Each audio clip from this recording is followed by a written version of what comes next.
የተከለከሉ ጸረ አበረታች ቅመሞችን ከሐኪም ትዕዛዝ ውጪ የሚሸጡ ፋርማሲዎች ከድርጊታቸው እንዲቆጠቡ የኢትዮጵያ ጸረ አበረታች ቅመሞች ባለስልጣን አስጠንቅቋል። ባለስልጣኑ አክለውም ጸረ አበረታች ቅመሞችን ከሐኪም ትዕዛዝ ውጪ የሚሸጡ ተቋማት በሕግ ተጠያቂ እንዲሆኑ የሚያስችል ስራ እየሰራ መሆኑንም ገልጿል።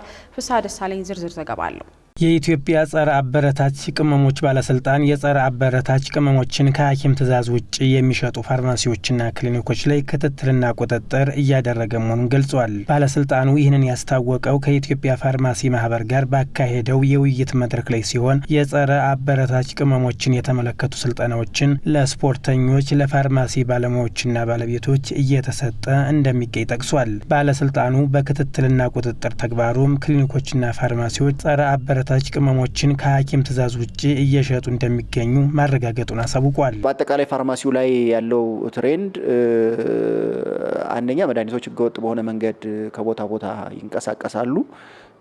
አንዳንዶቹ ሶርሳቸው ከፋርማሲ ይሆናል። ከፋርማሲ ወጣው ግን ግለሰቦች የሚያንቀሳቅሷቸው መድኃኒቶች አሉ። አንዳንዶቹ ደግሞ በቀጥታ አትሌቶች ከፋርማሲዎች የሚያገኟቸው መድኃኒቶች አሉና በተለያየ መንገድ የፋርማሲ ተቋማት እና የፋርማሲ ውስጥ ያሉ የተለያዩ ሙያተኞችና አመራሮች የሚሳተፉባቸው ህገወጥ የሆኑ እንቅስቃሴዎች አሉ። እነዚህን ህገወጥ እንቅስቃሴዎች መኖራቸውን ካረጋገጥን በኋላ ከፌዴራል ፖሊስ ጋር በቅንጅት እየሰራን ያለነው፣ ከኢትዮጵያ ምግብና መድኃኒት ቁጥጥር ባለስልጣን ጋር በቅንጅት እየሰራን ያለነው፣ በየደረጃው ካሉ ባለድርሻ አካላትንም ጋር በቅንጅት እየሰራን ያለነው። ምናልባት አሁን እንግዲህ ችግሩም እየታወቀ ሲመጣ ፋርማሲዎችም በዛ ደረጃ ኮንሸስ ወደ መሆንና ራሳቸውን ከወንጀል ከህገወጥ እንቅስቃሴ እያቀቡ የመጡበት ሁኔታ አለ ማለት ነው። ዋና ዳይሬክተሩ አክለውም ስፖርተኞች በውድድር ወቅት እንዳይወስዷቸው የተከለከሉ ጸረ አበረታች ቅመሞችን ከሐኪም ትዕዛዝ ውጪ ሲሸጡ የነበሩ 6 ክሊኒኮችና 12 ፋርማሲዎች ላይ ህጋዊ እርምጃ እንዲወሰድ ማድረጉን ተናግረዋል። የተከለከሉ ጸረ አበረታች ቅመሞች ጉዳይ በወንጀል ህግ ውስጥ ተካቶ ቁጥጥር እየተደረገ መሆኑን ያወሱት ዋና ዳይሬክተሩ ከተወሰዱ ህጋዊ እርምጃዎች መካከል ተቋማቱ ሙሉ ለሙሉ እንዲዘጉ የተደረጉ መኖራቸውን ጠቁመዋል። ሙሉ በሙሉ የተዘጉ ፋርማሲዎች አሉ። 3 ወር የተቀጡ ፋርማሲዎች አሉ። በተለያየ ሌቭል የተለያየ እርምጃዎች ተወስደዋል። ከዛ ባለፈ ደግሞ የወንጀል ተጠያቂነት አለ። የዶፒንግ ጉዳይ በሀገራችን የወንጀል ህግ ውስጥ ተካቷል። መድኃኒቶችን ህገወጥ በሆነ መንገድ የሚያሰራጭ ግለሰብ የሚሆን ተቋም ካለ በዛ ተቋም ውስጥ የሚሰሩ አካላት እስከ 5 ዓመት ሊደርስ የሚችል ጽኑ እስራት ያስቀጣል።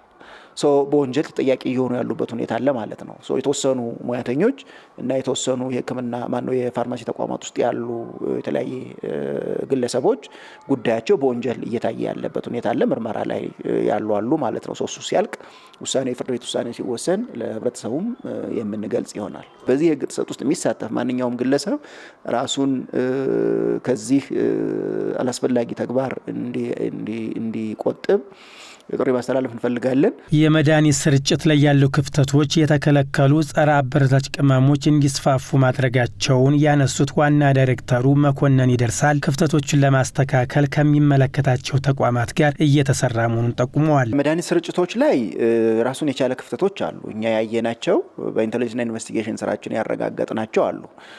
አንዳንድ መድኃኒቶች ያለ ህክምና ማዘዣ መሸጥ የሌለባቸው መድኃኒቶች አሉ። እነዚህ ያለ ህክምና ማዘዣ መሸጥ የሌለባቸው መድኃኒቶች አንዳንድ ፋርማሲዎች ላይ በቀላሉ የሚሸጥበትን ሁኔታ አግኝተናል።